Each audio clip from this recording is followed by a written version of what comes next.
Move that trailer one more foot, Clay, and I'll put the loader bucket through your windshield. That was the first thing Tessa Rourke ever said to me. No, hello. No, please. No trembling excuse for the 6 weeks her husband had dodged my calls, while the baler I sold him sat unpaid behind their machine shed. Only that. Her old yellow loader blocked my flatbed in the middle of the yard. Bucket dropped low, engine coughing black smoke into the cold morning air. Behind her, the baler sat half hidden between dusty hay wagons, close enough to see and impossible to reach. I had chains in my truck bed, a signed contract on the passenger seat, and one final warning from my own lender ringing in my head. Bring back the machine, or bring back the money. I had come to take back what was mine. Tessa climbed down from the loader in work jeans and mud-caked boots, carrying a yellow farm ledger under one arm like it was the only thing on that property still telling the truth. This machine is all If we you have. take it today, Take it she and said, you kill us. this farm dies before Friday. That sounds like Dale's problem. No, she said, Dale is the problem. That stopped me. From the porch, her husband's voice drifted out smooth, lazy, and just loud enough for the yard to hear. Tessa, honey, don't start acting unstable in front of the man. You're embarrassing yourself again. Her face did not change, but her fingers tightened around the ledger until the cover bent. I should have loaded the baler and left. Instead, she opened the book to a page circled in red, shoved it against my chest, and said, 30 days, written terms, signed by you, hidden by him. The paper touched my shirt before I understood the words. Then Dale stopped smiling. That was when I realized I had not come to a farm to collect a debt. I had driven into the middle of a marriage built on missing money, public lies, and one woman who was done letting her husband write her story. The page was not part of her ledger. It was folded into it, creased twice, with my company name across the top and my signature at the bottom. I knew the form. 2 weeks earlier, Dale had come to my shop near closing, hat in both hands, saying he needed one last chance before I sent the flatbed. I had offered him a written 30-day cure plan, not because I trusted him, because repossessing a baler in hay season meant I might get my machine back and still lose money. Dale had taken the paper, smiled like we were old friends, and said his wife would never agree. Now Tessa stood in front of me with that same paper. Where did you get this? I asked. In the desk drawer under 3 feed bills. Dale came off the porch then, slow enough to look calm, fast enough to make sure he arrived before she said more. Clay, he said. You know how paperwork gets around. It's an honest mistake. She found something old and decided to make a scene. Tessa turned one page in the ledger. It was dated 16 days ago. Old enough, Dale said. No one laughed. My truck idled with the door still open, heat leaking into the morning. Tessa's handwriting was tight and small, the kind made by someone who had learned to fit bad news into narrow spaces. There were acres listed by field, buyer names, cut dates, fuel estimates, auction items, and a payment schedule with my name written first. Not at the bottom. At the top. You did this? I asked. Every number I could get to. Dale made a small sound behind her. She likes feeling important. Tessa closed the ledger with one hand. I waited for her to snap at him. She didn't. She swallowed it. Not because she agreed. Because swallowing him had become a habit. That was the first thing about her that made me angry. Still, the contract on my passenger seat had my lender's number clipped to it. My own equipment note was late. If I drove away without the baler, I was not being noble. I was gambling with money I did not have. I can't work off another man's lie, I said. Then don't.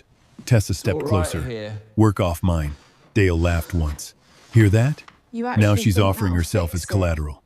My hand tightened around the folder. Tessa's face went pale, but her voice stayed level. I'm offering a plan. You're making this ugly, Dale said. This No, plan is ugly. she answered. I'm making it written. The words landed in the yard and stayed there. I opened the ledger again because I needed something to do with my hands. Page 5 had a list of equipment to sell. An old grain drill, a spare feed trailer, 2 gates, and a stock tank. Page 6 had a hay buyer named Larkin circled twice. Delivery window, Friday. Beneath that, in darker ink, she had written, do not let Dale change the account. I read that line twice. Dale saw me read it.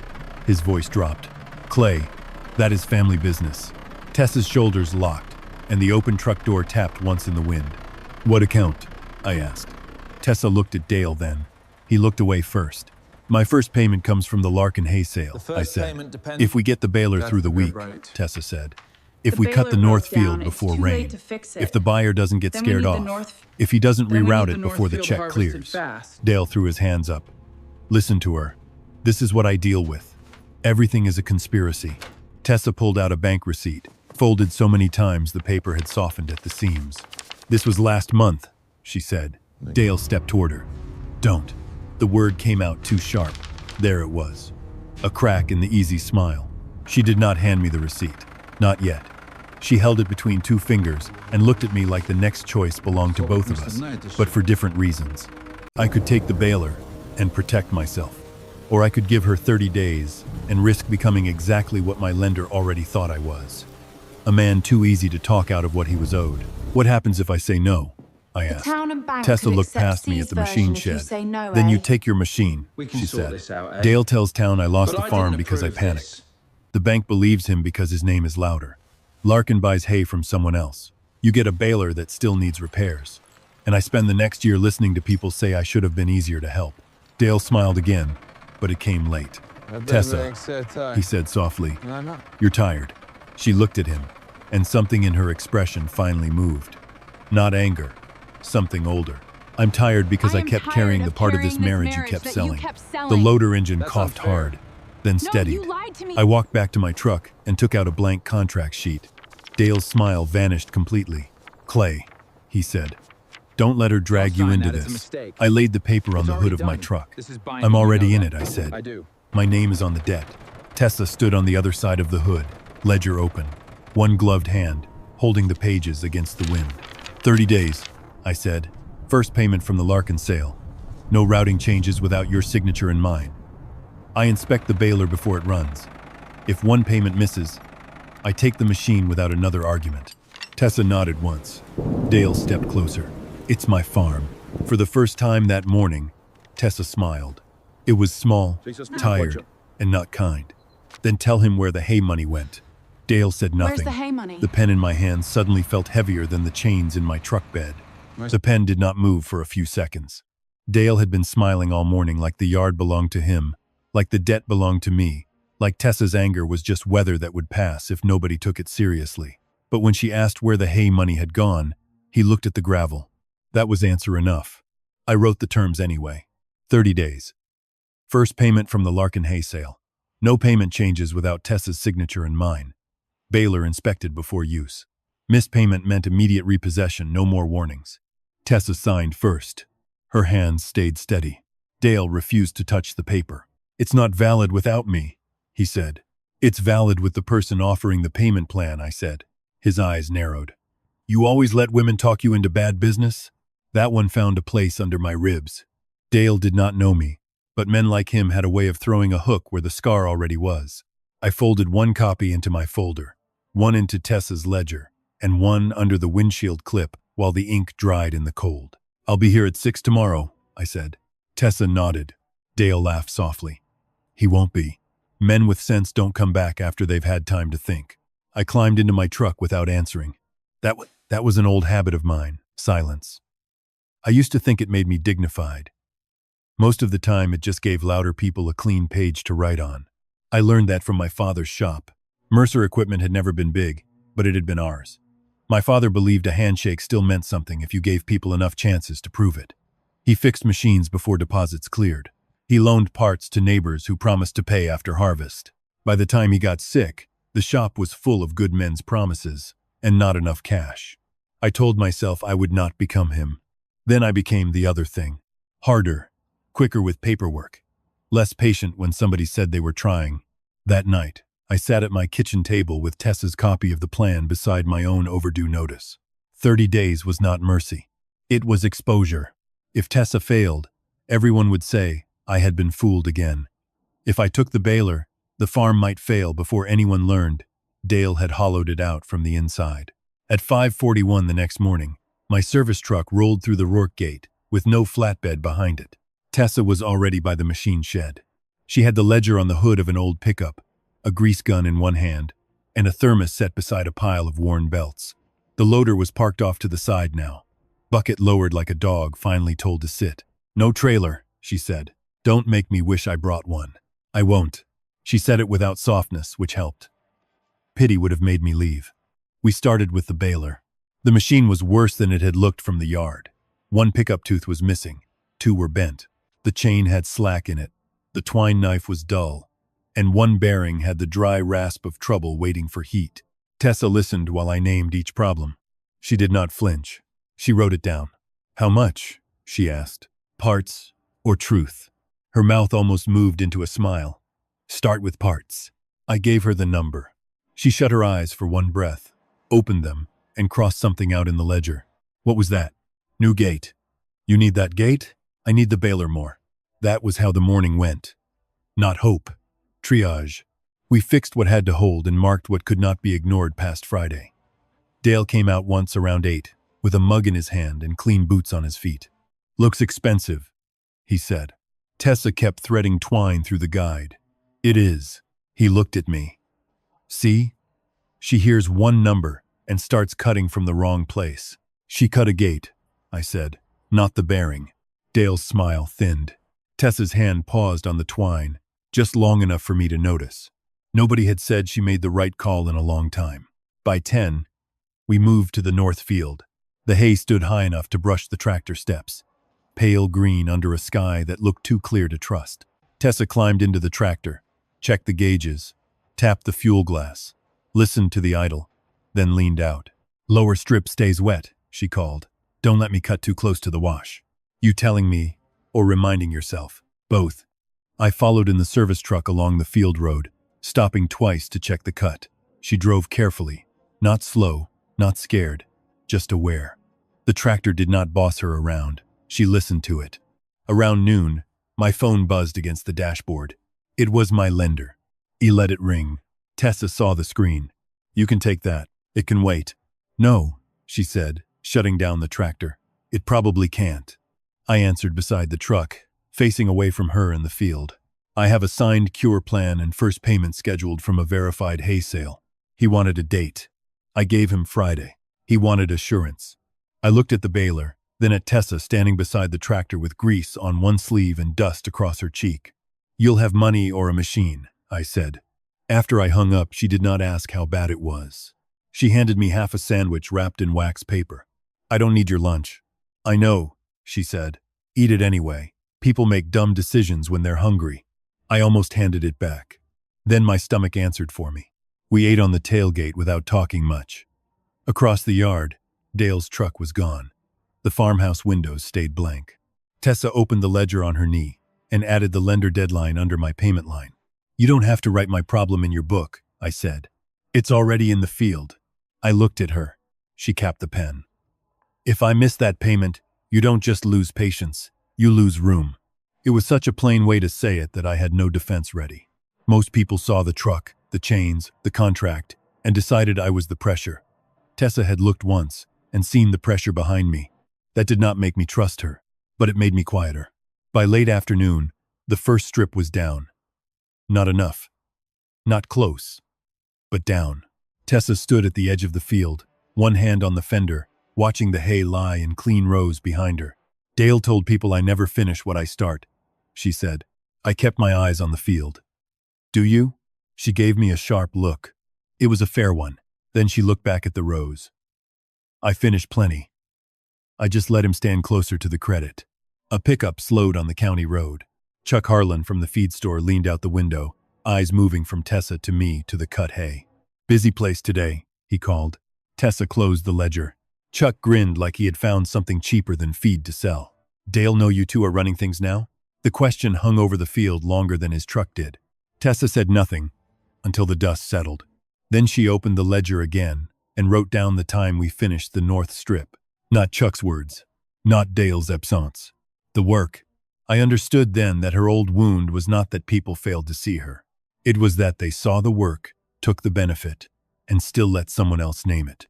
By Wednesday afternoon, the north field was down. The lower strip had dried better than expected, and the baler was making the kind of sound a man could live with. It was not good. Good was a luxury we did not have. This was acceptable, which on the Rourke farm seemed to count as a blessing. Tessa drove the tractor while I rode the service road, stopping every few passes to check the bales. The first 6 came out soft on one side. I adjusted the tension, cursed the knotter, and pulled hay from places hay had no business being. Tessa killed the tractor and climbed down. How bad? Bad enough to make me nervous. Not bad enough to quit. Those are different. In farming? Barely. She took that in without a smile and wrote it in the ledger. Not her holding. Tension adjusted. First clean bales after 2:40 p.m. She wrote time like it could defend her later. The yellow book had started the week as a plan. By then, it was becoming a witness. Every hour, every part, every gallon of fuel, every decision Dale had not made went into those pages in Tessa's tight handwriting. I did not like how much I respected that. Respect made men careless in a different way than pity did. Around 4, my phone buzzed with a number I did not know. I almost ignored it because unknown numbers had been nothing but bad news for 6 months. Tessa saw me reach for it. Could be Larkin, she said. You give him my number?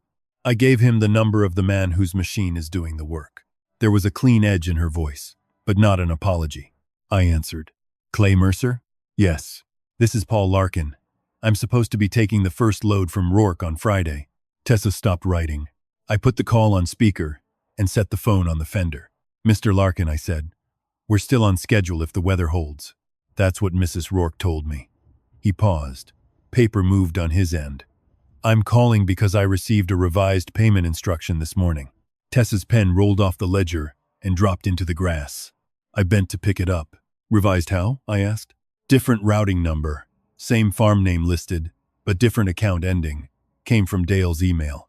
Tessa did not touch the pen when I held it out. The baler ticked as it cooled behind us. Do not release payment to that account, she said. Her voice was calm enough that it scared me a little. Larkin cleared his throat. Mrs. Rourke, I don't want to get in the middle of a household issue. This is not a household issue, she said. This is a farm sale.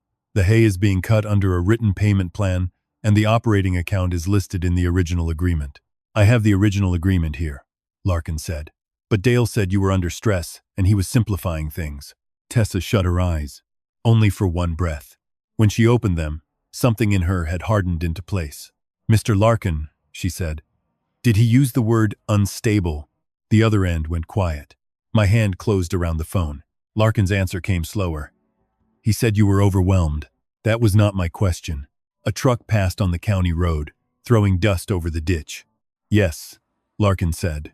He used that word. Tessa nodded once, not to him, to herself. Thank you, she said. Please, forward that email to Clay and to me. Hold any payment changes until we deliver in person. I can do that. And Mr. Larkin? Yes? If Dale calls again, tell him all changes require my signature. Another pause. All right. The call ended. No one moved for a few seconds. Then Tessa picked up her pen, wiped dirt from the tip with her thumb, and opened the ledger to a clean page. What are you doing? I asked, writing down what he said. You heard him. That's not the same as having it written. She was right.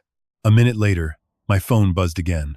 Larkin's forwarded email came through with the subject line, Updated payment instructions, Rourke hay delivery. The message was short. Clay, Tessa has been overwhelmed and unstable around the farm accounts lately. To avoid confusion, send Friday's hay payment to the updated account below. I'll handle it. Dale. Below that sat the routing number and account digits. Tessa copied the digits into the ledger. Her hand stayed controlled until she reached the word unstable. The pen pressed so hard through the paper that it left a groove on the next page. I had heard men call women unstable before, usually when the woman had started keeping records. That account, I said. Do you recognize it? She did not answer right away. It's his equipment account. He has an equipment account? He had one. She folded the printed email after I sent it to her phone. Closed, I thought, or empty. I don't know anymore. You don't know? Her eyes came up sharp. No, Clay. I don't know every hole he dug. I just know which ones I fell into. The anger in her voice was not aimed cleanly at me. I stepped back and let her have the space. She put the email printout inside the ledger, behind the page with my payment schedule. Then she went to the tractor, climbed into the seat, and reached for the key. We're done for today, I said. No, we're not. The baler needs another check before we push it. You said it was holding. Holding isn't the same as ready, and losing daylight isn't the same as being careful. She turned the key. The tractor coughed awake. I put one boot on the step and held the cab rail, not blocking her. just close enough to make her hear me. If you run angry, you miss things. She stared past me through the windshield. The field waited. The hay waited. The Friday buyer waited. Dale's email sat in her ledger like a match under dry straw. I am not angry, she said. You're worse. You're trying not to be. That got through. Her fingers loosened on the throttle. The engine idled down. For a long moment, all we had was machine noise and the smell of cut hay. Then she reached into the pocket of her shirt and pulled out the bank receipt she had shown me the first morning but never handed over. She pressed it against the steering wheel. This was from last month, she said. Cattle deposit. I thought it went to the feed bill. I took the receipt. The deposit had been transferred out less than 2 hours after it cleared. Same account ending as the email. Tessa watched my face and understood before I spoke. He used the same account, I said. She nodded. Did you know when you made the plan? I suspected. That's not the same. No, she said, it isn't. There it was. The first real cut between us. Not romance. Not betrayal. Something more useful and more painful. A fact. She had not told me everything. I handed the receipt back. You should have said this before I signed. I know. No defense. No excuse. Just 2 words. Standing there naked between the tractor and the field. That made it harder to stay angry. My phone buzzed again. This time it was a text from Dale. You need to be careful with her. She twists things when she panics. Below it came a second message. Don't let her put your name on something you'll regret. Tessa read them over my shoulder. Her face did not break, but the receipt shook once in her hand. Then a third message arrived. And if she shows you that bank paper, ask her why she signed the transfer form. The text sat on my phone like a tool left too close to the edge of a bench. Tessa read it twice.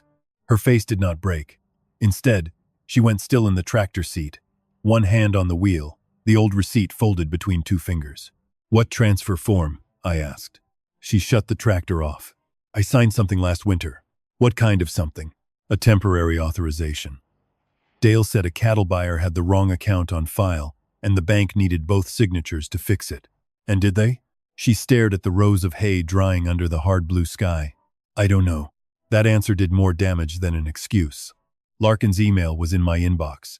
Dale's text was on my screen. The receipt was in her hand. The first load was supposed to move in less than 48 hours. We go to the bank, I said. No. No. She climbed down with the ledger against her side. Not with you walking in beside me looking ready to break his jaw. I'm not. You're holding the phone like it owes you money. I loosened my grip. We need the records, I said. We do, she answered. But if I walk in there with you after Dale sent those messages, he'll make the bank visit about you. The wind moved through the cut field. Tessa slid the receipt into the back pocket of the ledger. He already started. We went anyway. There was no clean road left. County Ag Bank sat between a pharmacy and a tax office, with 2 pickups parked crooked near the entrance. I parked at the far end. Tessa was out before I killed the engine. Let me talk first, she said. I know. No, Clay. If you defend me too fast, he gets to call it proof. That was the trap. Doing the decent thing could make her look guilty. Inside, the lobby was busier than it should have been. A teller counted cash. An older man in seed company suspenders filled out a deposit slip. Nora Bell, who Tessa later told me had once been her closest friend, stood by the coffee station. Chuck Harlan leaned against the brochure rack like he had come for gossip, not banking. Dale stood near the manager's door with his cap in both hands, looking tired in a way that asked witnesses to feel sorry for him. When Tessa walked in, his shoulders sagged. A performance. Tessa, he said softly, I asked you not to do this here. Nora turned. Chuck's mouth twitched. Tessa walked to the counter and laid the yellow ledger flat. I need copies of all transfer authorizations connected to the Rourke Farm operating account from the past 12 months, she said. And I need recent payment. Change request flagged until review. The teller glanced at Dale. That small glance hurt more than it should have. Dale gave her a tired smile. You see what I mean, Karen? This is what I've been dealing with. Tessa kept both hands on the ledger. This is an account request. It's a scene, he said. Chuck chuckled under his breath. My foot shifted. Tessa's elbow moved back half an inch, almost touching my sleeve. Stay back. Karen picked up the phone. I'll ask Elaine to come out. Dale stepped closer to the counter. Before everyone gets dragged into this, my wife has been under strain. There it is, Tessa said. He ignored her. She's been overwhelmed, unstable with the accounts, and now Mr. Mercer is telling her what to think because he wants to get paid. Unstable. The word landed in the lobby and stayed there. Nora's cup stopped halfway to her mouth. The man in suspenders pretended to keep writing, but his pen no longer moved. Clay Mercer, debt collector, standing beside another man's wife while her husband called her unstable. Dale could not have painted it better. My jaw locked. Tessa opened the ledger. Dale pulled a folded paper from his jacket and laid it on the counter. Ask her about this. A transfer authorization. Tessa's signature sat at the bottom. Not forged. Here's. The lobby leaned toward it. Tessa's hand went to the counter edge, but she did not pick it up. Tell them what you told me when I signed it, she said. Dale gave a sad little laugh. Honey, you sign documents, and then months later decide they mean something else. Elaine Porter, the bank manager, came out before Tessa could answer. Sharp glasses, silver hair pinned back, a face that did not enjoy being used as a stage. What is going on? Tessa turned to her. I need the transfer history behind that authorization. Dale lifted both hands. And I need someone to recognize that my wife is being influenced by a man with a financial interest in frightening her. There was the second word. Influenced. Not helped. Not accompanied. Influenced. Elaine's eyes moved to me. Mr. Mercer, are you a signer on this account? No. Then I need you to step back from the counter. Dale relaxed by a fraction. He had known that would happen. Tessa saw it too. Her mouth opened once, then closed. If she defended my presence, Dale would call it attachment. If she told me to leave, he would call it proof I had no place there. So she stood alone. I stepped back. It felt like betrayal, even though it was right. Chuck shifted beside the rack. Awful messy way to run a farm, Nora whispered. Tess, is it true you signed it? Tessa's fingers flattened on the ledger cover until the corner bent. Elaine read the transfer form. Mrs. Rourke, this authorization appears to allow transfers into the equipment account listed here. I signed it because Dale said a cattle buyer needed correction. Dale sighed. That is not what happened. Then show the matching cattle payment, Tessa said. His smile came late. A small thing. Too small for the lobby. But I saw it.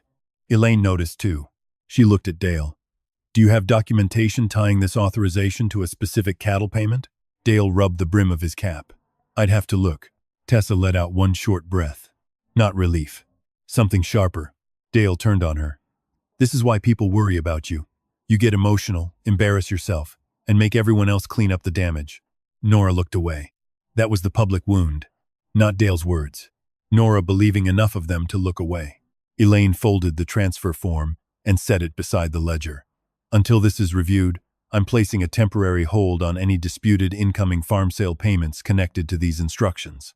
Friday's money, my first payment, the feed bill, the repair parts. All of it paused behind one old signature. Dale leaned close enough for only Tessa and me to hear.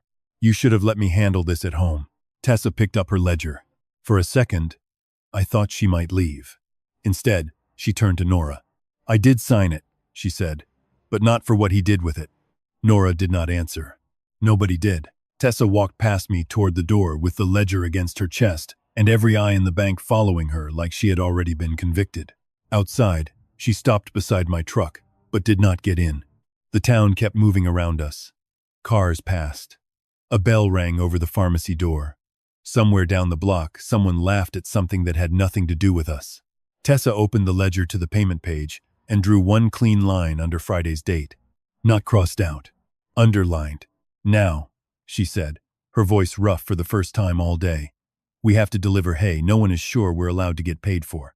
Tessa did not speak on the drive back. She sat with the ledger on her lap, one hand flat over the bent cover like she was keeping it from opening by itself. The bank receipt stayed tucked inside. The transfer form had been copied and folded into a plain envelope Elaine Porter gave her before we left. I wanted to ask about the signature. I wanted not to. Both things sat in my throat until we reached the Rourke gate. Dale's truck was not there. Tessa noticed before I did. Her hand tightened on the ledger, then loosened. Good, she said. It did not sound like good. Clouds had moved in from the west, low and bruised, dragging a hard wind across the cut hay. We had no room for rain, no room for another delay, and no room left for any version of the truth that arrived late. I pulled beside the machine shed, We need to check the baler before tomorrow, I said. I know. She got out with the ledger. I grabbed my toolbox and a bottle of water from behind the seat. Inside the shed, the air was cooler and smelled of twine, old diesel, and damp wood. One strip of light came through a crack in the siding and fell across the baler like a warning line. Tessa set the ledger on the workbench. A smear of mud crossed the cover from her thumb. She stared at it, then rubbed at the spot with her sleeve. It won't come off that way, I said. She stopped. I handed her a clean shop rag. She took it anyway.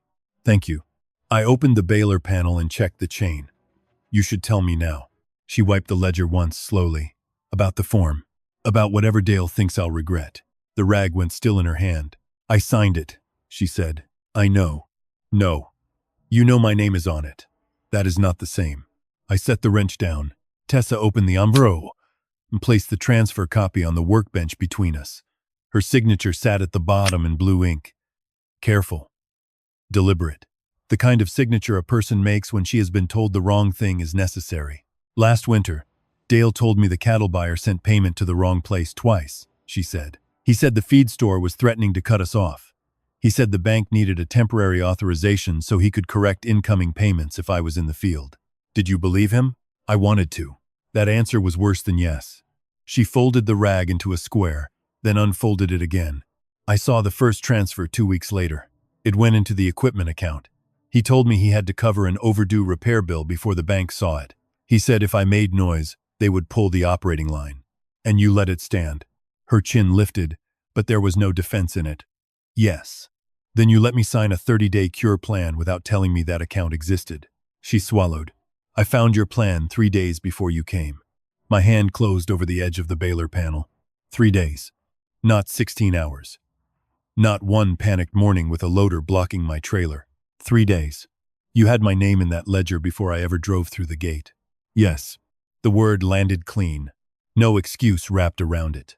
I picked up the wrench, then set it down again. The sound was too hard in the shed. That was not your call to make. I know. No, Tessa. I need you to hear me. Dale lied to me because it served him. You held back the truth because you thought you needed a better chance. Those are not the same thing, but they both put my name on a risk I did not understand. Her eyes lowered to the transfer form. I know, she said again. And this time, the words sounded heavier. For one ugly second, I saw my father's shop full of unpaid promises and my lender's number glowing in my mind. Maybe Dale is right about one thing, I said. Tessa went still. Maybe I am letting myself get pulled into something I do not understand. Her face changed into the careful emptiness of a woman who had heard a room decide against her before the evidence arrived. I hated that I had put that look there. The rain began to hit the shed roof. Tessa reached into the ledger and pulled out the page with my payment line. Beneath it, in smaller writing, she had added my lender's deadline from the day before. You asked me why I wrote your problem in my book, she said. This is why. I had already made your problem bigger before I told you. The rain thickened. I went back to the baler because work was the only honest thing I could touch. A bad bearing did not care who lied. A loose chain did not care who was ashamed. Hand me the half-inch, I said. She did. The wrench touched my palm before I asked twice. We worked that way for a few minutes. No comfort. No forgiveness. Just metal, rain, and truth. Then she said, I didn't lie because I wanted to hurt you. The chain clicked under my hand. I lied because I was still trying to make his mess look like a marriage. I stopped turning the wrench. There it was. Not the bank version. Not the town version. Hers. The truth did not make her innocent. It made her real. Outside, the rain pushed harder across the yard. Tessa leaned against the workbench, both hands braced behind her, face turned away from me. I thought if I could get through one more month, one more sale, one more bill, then maybe I could say it wasn't as bad as it looked. That ever work? No. A tired laugh left her, too small to be humor. It just taught him I would keep sanding the edges off what he did. I tightened the last bolt and closed the panel. You can't sand this one. I know. And I can't be the man standing close enough for him to turn into another story. She turned then. The light through the siding cut across her face, catching the dust on her cheek, the damp line of hair near her temple, the place where exhaustion had made her look younger and older at the same time. Her hand moved toward the grease on my wrist. Not all the way. Just enough. I wanted to let it. Instead, I stepped back and picked up the rag. Her hand stopped in the air, then lowered. That's what he meant, she said quietly. At the bank, that if you step back, I stand alone. No. I wiped the grease from my wrist and set the rag beside the ledger. If I step in the wrong way, he gets to say you never stood at all. She closed her eyes. When she opened them, they were wet, but steady. I hate that he still gets a vote in the shape of this. He doesn't get the final one. The rain hammered the roof now. The cut hay outside was taking water we could not afford. Friday's payment was on hold. My lender was waiting. Tessa's signature had become Dale's favorite weapon. None of that had changed. I picked up the transfer form and tapped it once against the workbench. Tomorrow, we deliver what we can. Then you ask Elaine for the full transfer history. Not to defend me, not to convince Nora. For you. Tessa nodded. And one more thing. She waited. If anything ever happens between us, it cannot start as another thing he gets to twist. Her mouth trembled once, before she controlled it. Not while my name is still tied to his, she said. Not while you are still bleeding from what he did. She folded the transfer copy and slid it back into the envelope. Then she opened the ledger to a clean page and wrote one sentence at the top. Tell Clay first. The words were small, but she underlined them twice. The rain stopped sometime before dawn. It left the farm smelling washed and punished. By 6, the cut hay was heavy at the edges. The lane had gone soft near the ditch, and Tessa stood in the north field with her boots sunk half an inch into mud, turning a handful of hay over in her palm. Not ruined, she said. I squeezed a stem between my fingers. Not dry either. That is not the same thing. No, but Larkin won't take wet bales. She nodded and dropped the hay. Then we wait for sun and lose half a day. Half a day did not sound like much, unless every hour already had a price tag. My lender called while we were walking back to the yard. I answered this time. Tessa kept moving, but slower. Close enough to hear my side. No, the payment hasn't cleared yet. It's held by the bank pending account review. The man on the other end did not want reasons. He wanted money, or collateral. Friday, I said. If I don't have one or the other by 4, I'll bring the bailer in. When I hung up, Tessa did not apologize. That helped. Instead, she said, write the exact time down. She opened the ledger and made a new heading. Cost. Under it, she wrote, Clay deadline Friday, 4 p.m. Bankhold. Attorney. Fuel. Feed bill. My name sat at the top of the list, and I hated how much it belonged there. The next call came from Elaine Porter at the bank. Tessa put it on speaker and set the phone on the hood of the pickup. Mrs. Rourke, Elaine said. The incoming hay payment will remain on hold until the disputed authorization is reviewed. I also received notice this morning from Dale, claiming undue influence and requesting no operating account changes without joint approval. Tessa's hand flattened beside the phone. He can't use my signature to move money and then use my objection to freeze it. He can request review, Elaine said. That doesn't mean he wins, but I recommend you speak to an attorney before submitting a written statement. After the call, Tessa stared at the cost list. Then she added one more line. Time. That is the one we cannot buy back, she said. The feed store proved it by noon. Chuck Harlan refused to put twine and hydraulic fluid on the Rourke account. He did not even pretend to check. Dale called ahead. He said from behind the counter. No charges unless he approves them. Tessa stood with 2 rolls of twine in her arms. They're for the Larkin hay. Then Dale can approve it. She set the twine on the counter, carefully. I took out my wallet. No, she said. I need the baler running. And I need to not become another unpaid line in your shop. You already are. The words came out sharper than I meant. Tessa's face closed. Chuck watched us like he had been handed free entertainment.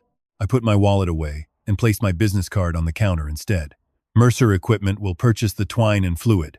Invoice it to the Rourke job file. Payment due only from released farm proceeds or collateral sale. Written terms. Tessa looked at me, still hurt, still listening. That still puts you at risk, she said. Less than pretending we don't need the parts. Chuck snorted. Sounds complicated. That's why I wrote it down. He stopped smiling. By the time we returned, Dale had found a cleaner way to hurt the day. A new padlock hung from the farm diesel tank. A folded note was taped above it. No fuel used for unauthorized work. D. Tessa photographed the lock, the note, and the tank gauge before she touched anything. Can I cut it? She asked. Practically yes. Legally, he'll use it. She shut her eyes, then dialed the attorney referral Elaine had given her. The attorney told her to document the lock, keep receipts, and not alter jointly held property while the account dispute was active. When she ended the call, she opened the glove box of the old pickup and pulled out a key ring with only 2 keys on it. South Shed has 2 diesel cans, maybe 10 gallons total. That won't finish the field. No. It gets us to the next problem. We carried the cans out together. One handle was cracked. Diesel sloshed against my boot. The sky had cleared by then, sun burning off the surface moisture while the clock burned with it. By 3, the hay had dried enough to rake. By 4, the tractor was running on borrowed fumes. By 5, my shop foreman called to tell me I had missed 2 service appointments and 1 customer had taken his combine repair to Grady's. I stood behind the shed with the phone pressed to my ear, watching Tessa rake a field she might not get paid for. "Tell him I understand," I said, "and move the Wilson job to Monday if he'll let us." My foreman said something I deserved. I did not argue. When I walked back, Tessa had shut the tractor down. "You lost work. 1 job. How much?" "Enough." She climbed down. Dust crossed one cheek, and sunburn marked the edge of her collar. "Clay. No. You don't know what I was going to say. You were going to say I should leave before this costs me more." She said nothing. "That part is my decision," I told her. "But here is the line. I will work under written terms. I will document parts, hours, fuel, and risk. I will stand as a witness to what I see. I will not move into your life like an answer." Her eyes stayed on mine. "And I will not let you use my guilt as shelter," I said. The words hurt her. They hurt me too. "I wasn't trying to," she said. "I know. Then why say it?" "Because desperate people can tell the truth and still reach for the nearest warm place." Tessa opened the ledger and wrote another line beneath the cost list. "No shelter." She crossed it out almost at once. Under it, she wrote, "No lies." "That's better," she said. Near dusk, Nora's car slowed at the end of the lane, then kept going. Tessa saw it. So did I.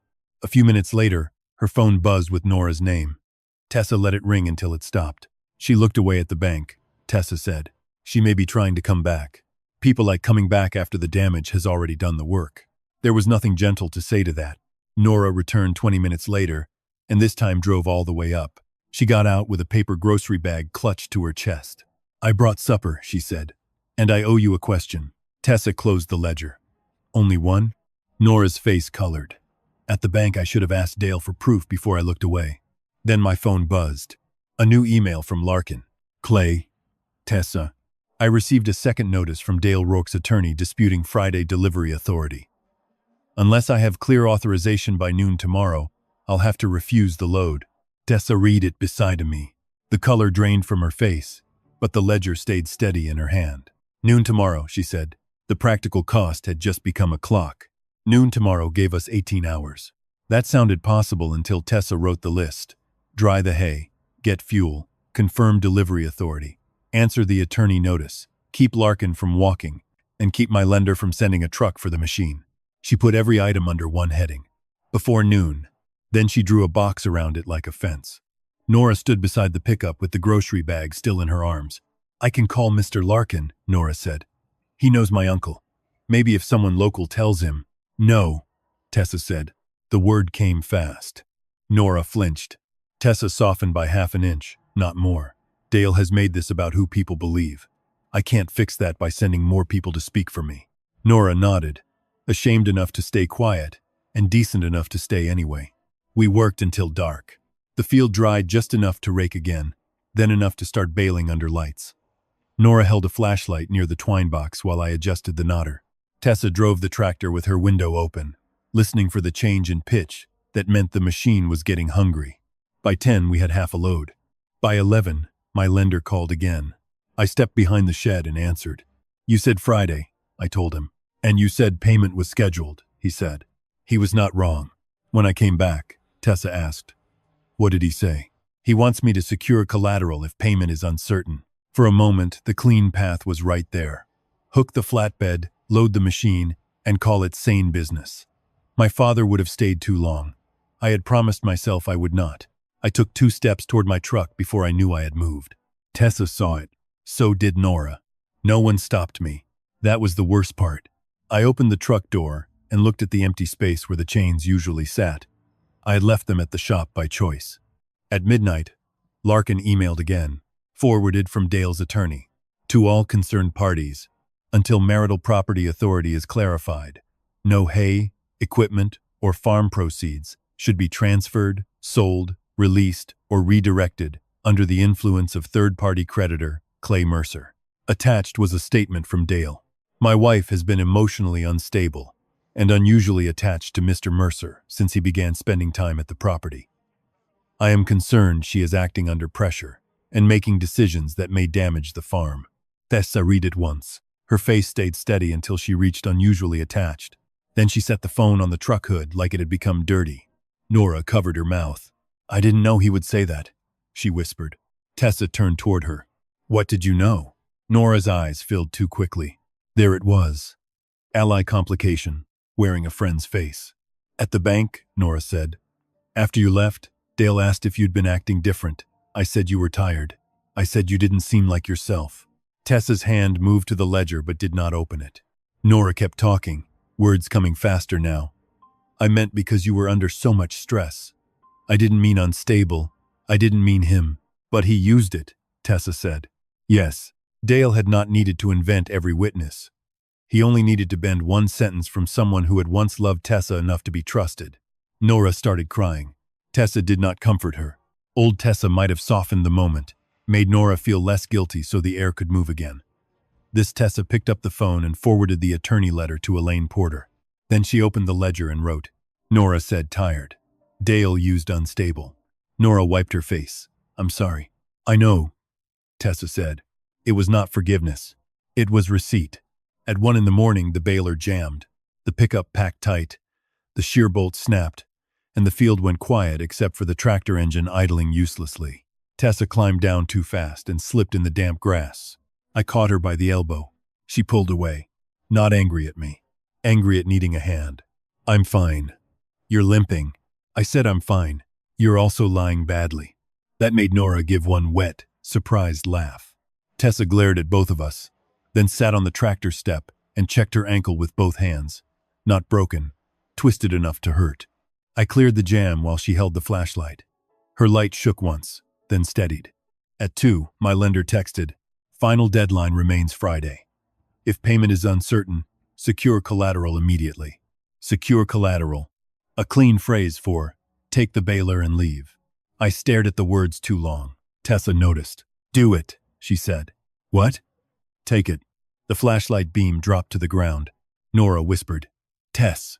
Tessa's voice stayed flat. He's right. You have a business. You have debt. Dale made this dirty, and I helped by not telling you everything. Take the machine before this cost you your shop. The old part of me wanted to accept, because I was tired, because I was scared, because I had spent half my life proving I was not my father while still carrying the same weakness in a different shirt.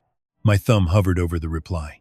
Then the baler clicked as cooling metal contracted in the night. A small sound, enough to bring me back to the thing in front of me. I put the phone in my pocket. No. Tessa's eyes sharpened. Clay, no, I said again. Not because I'm saving you. Because Dale wants me to turn his lie into my action. Her mouth closed. If I take it now, he tells everyone you panicked. I got jealous, and the farm failed because you let me in. Nora lowered the flashlight. Tessa swallowed hard. Then what do? I answer my lender with facts. I pulled out my phone and typed, collateral remains on site under written cure agreement. Delivery authority dispute caused by debtor's attorney, documenting all work, parts, and payment hold. Will secure collateral Friday, if no payment or legal release. It was not mercy. It was record. Tessa watched me send it. Then she opened the ledger to the clean page where she had written tell Clay first. Under it, she added, he did. By dawn, we had enough bales for a partial load. The stack was uneven. The straps were muddy, and every inch of it had been earned. Tessa could barely put weight on her ankle, so Nora drove the old pickup beside the trailer while I checked straps. The eastern sky turned pale. That was when Dale arrived. Not alone.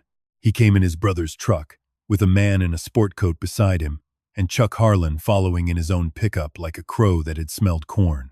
The man in the sport coat introduced himself as Dale's attorney. Dale cut him off. This load does not leave, he said. Tessa stood with one hand on the trailer rail, ankle stiff, ledger under her arm. The hay was cut under a written payment plan. Dale smiled. That copy you've been waving around? No one had said copy. Not that morning. Not in front of him. The attorney turned slightly toward Dale. I did not move. Tessa did. She opened the ledger, pulled out the original cure plan, then a photocopy Elaine had made at the bank, then a photo print Nora had brought from her office printer before dawn. 3 versions. Her voice was hoarse but steady. Which copy are you afraid of? Dale's smile arrived late, then left altogether. Chuck swallowed whatever comment he had brought. The attorney cleared his throat. Mr. Rourke, perhaps we should review the documents first. Dale's face reddened. She's making me look like a thief in my own yard. Tessa stepped closer to the trailer. No, she said. You did that when you tried to get paid for hay you didn't cut. The sun hit the yellow ledger, making it look brighter than anything else on that farm. Then Larkin's truck turned off the county road and rolled slowly toward the gate. Noon had not come yet, but the fight had. Larkin stopped at the gate. That told me he already knew the yard was not just a yard anymore. It was a room with no walls, and every person in it had arrived with a version of the truth. Dale stood near the trailer with his attorney beside him. Chuck stayed by his pickup. Nora stood near Tessa, close enough this time that no one could pretend she had not chosen a side. Tessa kept one hand on the trailer rail. Her ankle was swollen above her boot. The yellow ledger sat under her arm, mud-stained and bent at one corner. Larkin parked behind my truck and stepped out with a clipboard. I have until noon, he said. After that, I refuse the load and buy elsewhere. Dale spread his hands. That is why this needs to stop. My wife has been pushed into a reckless delivery by a creditor who benefits from confusing her. My mouth opened. Tessa lifted one hand, not to silence me, to keep the story where it belonged. I closed my mouth. Dale saw it and smiled. See, he knows he has no authority here. Tessa set the ledger on the trailer bed and opened it. My authority is in the work, she said. The attorney gave a polite cough. Mrs. Rourke, work does not override ownership. No, she said, but it does establish who performed under the payment agreement. She laid out the original plan, the bank copy, Larkin's buyer agreement, the printed routing email, and my work order, one page after another, held down by a roll of twine against the wind. Dale laughed once. A notebook and paper. That's all this is. No, Tessa said. This is what you counted on me being too embarrassed to show. Larkin stepped closer. The attorney did too. Chuck leaned from his truck, trying to see without admitting he cared. Dale softened his voice for the audience. Tess, you are making private pain public. I have tried to protect you from that. Her fingers stopped on the ledger page. There it was. Shame dressed as protection. For a second, I thought she might fold. Dale knew the doorway back into the person she used to be. Tessa touched the bent ledger corner. Then she looked at Larkin. Ask him which account he wanted the payment sent to. Dale's attorney turned. Mr. Rourke? Dale shrugged. An equipment account. For farm use. Tessa pulled the old bank receipt from the ledger. This cattle deposit went into the same account last month, she said. 2 hours later, it was transferred out. Dale's jaw moved. That covered repair exposure. Show the repair invoice. I do not carry every invoice in my pocket. That is why I asked the bank for the transfer history. The attorney's face tightened. Dale pointed at me. You keep ignoring the obvious. Clay Mercer has a financial motive. He has been here every day. He buys her parts, answers her calls, rides with her to the bank, and now he stands here pretending this is about hay. The old anger rose fast. I wanted to give the yard a sentence it could remember, but that would have been another kind of theft. Tessa's story did not need my voice over it. So I placed my work order on the trailer without a word. Hours, parts, fuel, terms. Written. Tessa glanced at it once, then faced Dale. You keep trying to make him the reason I stopped obeying you. Dale's smile twitched. I am the reason, she said. I stopped, because I finally wrote down what obedience was costing. Nora drew in a breath. Chuck looked away first. Dale's face reddened. You are humiliating yourself. No, Tessa said. I am identifying the bill. The line cut through the yard. Larkin lowered his clipboard. The attorney lifted one hand toward Dale. A silent warning. Dale ignored him. You signed the transfer form, he snapped. You signed it, Tessa. You gave me authority, and now you want to act like a victim because this man made you feel seen. The words hit hard enough that Nora flinched. Tessa's eyes moved to the form. The wind tugged one page loose, and I held it down with 2 fingers before it could slide away. I still did not speak. Tessa breathed once. I signed it, she said. Dale seized on it. There. I signed it because you told me it corrected a cattle payment. You misunderstood. Then show the cattle payment. He opened his mouth. Nothing came out. Tessa stepped closer, limping but steady. And I hid that from Clay for 3 days because I was ashamed. That part is mine. The yard changed around that sentence. Dale had built his defense on making her deny what was true. She did not. She put her own wrong thing on the table, and his favorite weapon lost its edge. Larkin turned to Dale. Did you send me the revised routing instructions? Dale's attorney said. You do not have to answer that informally. Dale answered anyway. She was making a mess of the sale. That is not an answer, Larkin said. Dale turned on him. You want the hay or not? I want clean authority. You had authority from me. The work agreement says payment to Clay Mercer first from this load under Mrs. Rourke's plan. Dale jabbed a finger at the trailer. That plan is a copy. Again. That word. Copy. Tessa picked up the original and held it in front of him. The original was in my desk. The copy was at the bank. Nora printed another before dawn. Which one were you planning to make disappear? Dale's attorney said his name softly. Too late. Dale looked at the ledger. Not with anger this time. With fear. You went through my desk, he said. My desk, Tessa answered. The one with the feed bills I paid and the notices you hid. The attorney took Dale by the elbow. Dale shook him off. She is my wife. Tessa's voice lowered. Not your cover. No one moved. She turned to Larkin. The hay on that trailer was cut under written terms. The bank can hold payment until Elaine clears authority. If you refuse the load, Dale gets exactly what he wanted. No money, no payment to Clay, and no proof I could finish the work. Larkin read the papers again. Then he walked to the trailer, cut one bale open, checked the hay with both hands, and smelled it. Hay is dry enough, he said. Dale swore under his breath. The attorney closed his eyes. Larkin signed the inspection line. I'll accept the load. Payment remains held until the bank clears authority. It was movement, not victory. But movement was more than Dale had wanted her to have. Dale stepped toward Tessa, all softness gone. You think this makes you strong? Tessa picked up the ledger and held it against her chest. It makes me done explaining your damage is my mood. Nora started crying, quieter this time. Chuck got into his pickup without saying the joke he had come to say. Dale looked at me then, searching for a man to blame, because he could not survive the woman in front of him. I said the only thing that belonged to me. My debt is documented. Her work is documented. Your story is not. Dale's hand clenched. For a second, I thought he might swing. Instead, he grabbed the routing email from the trailer, crumpled it, and threw it into the mud. Everyone saw him do it. Tessa did not bend to pick it up. Nora did. She wiped the mud from the paper with the sleeve of her good blouse and handed it back. I'll tell Elaine what I saw, Nora said. Tessa took the paper. The fight did not end with Dale apologizing. Men like Dale rarely gave that clean a gift. It ended with Larkin hooking the trailer to his truck, Dale's attorney speaking low and urgent, Chuck driving away too fast, and Tessa standing in the yard while the first load finally left. Dust rose behind the trailer. Tessa watched it go. She was not smiling. She was still hurt. But her work had finally moved farther than his lie. The first payment cleared 3 days later. Not the whole amount. Not even close. Just enough to keep my lender from sending a truck of his own, and enough to pay down the feed bill before Chuck could enjoy saying no again. Elaine Porter called Tessa first, then me. The Larkin proceeds are being released according to the documented work agreement, she said. The remaining transfer history is still under review.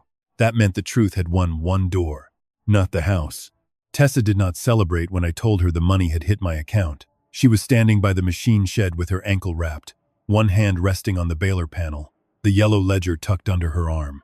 Good, she said. The word came out tired. Behind her, the north field lay cut and uneven, patched with damp places where the rain had taken what it wanted. The farm was still behind. The operating line still had questions around it. Dale's attorney had sent 2 more letters with softer language and the same threat underneath. But the first payment was real. The hay had moved.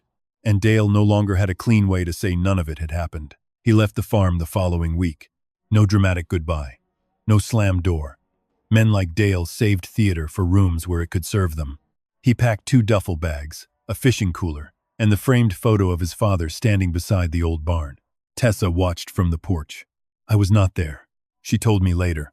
He said I'd call him before winter, she said. What did you say? I told him I'd call a plumber first. That made me laugh harder than the joke deserved. The legal part did not untangle quickly. Elaine froze disputed transfers. Tessa's attorney started using words like separation, asset review, and unauthorized diversion. Nora gave a written statement. Larkin confirmed the routing email. Chuck did not apologize, but he stopped saying things where I could hear them. I stayed away for 12 days after Dale left. Not because I wanted distance, because I did not trust closeness yet. Tessa and I talked by phone about parts, invoices, and county rates. I answered with measurements, prices, and one message I typed 3 different ways before sending. Keep the receipts. All of them. She replied, I am. Then, a minute later, even the ones that hurt. On the 13th morning, I drove through the Rourke gate without a flatbed behind me. No chains in the bed. No repossession contract on the passenger seat. Just my service truck, a printed work order, 2 coffees, and a small package wrapped in brown paper. Tessa met me near the same spot where she had once blocked me with the loader. The loader was parked by the barn now, bucket down, quiet and harmless in a way it had not been that first morning. Her hair was pulled back. Her sleeves were rolled. Her ankles still made her careful on the gravel. You brought paperwork, she said. Always. And coffee. That is not on the invoice. She took 1 cup and read the work order. I had written the rate clearly. Parts, labor, travel, payment terms. No favors hidden inside soft language. Her mouth curved a little. Full price? Discounted travel. Clay. Fine. Full price. She nodded, satisfied. That mattered more than thanks. I handed her the brown package. What is this? Open it. Inside was her yellow ledger. Same book. Same bent corners. Same mud mark that never fully came off. But the torn cover had been repaired with a strip of dark leather, stitched by an old saddle shop outside Canton. I had not cleaned the mud away. I had asked them not to. Tessa ran her thumb over the repaired spine. Then she opened it. The first page was still hers. The 30-day plan. The buyer names. The first payment circled twice. The words, "Tell Clay first," underlined so hard the paper still held the groove. I did not want to replace it, I said. That felt wrong. It is wrong, she said softly. To pretend the old thing never happened. A truck passed on the county road. Dust lifted beyond the fence. Tessa closed the ledger and held it against her ribs. This time, it did not look like armor. It looked like weight she had chosen to carry. Sometimes I still hear him, she said. I waited. When I write a number down. When someone asks me a question too quickly. When Nora pauses before answering. I hear him telling people I'm making a scene. The coffee warmed my hand. The morning moved around us, ordinary and sharp. You probably will for a while, I said. She nodded. I hate that. I know. The answer was too small to fix anything, which was why it was honest. She turned toward the machine shed. The baler needs the belt changed. Official job? She held up the work order. Official job. We walked side by side through the gate. We did not touch. We did not perform distance either.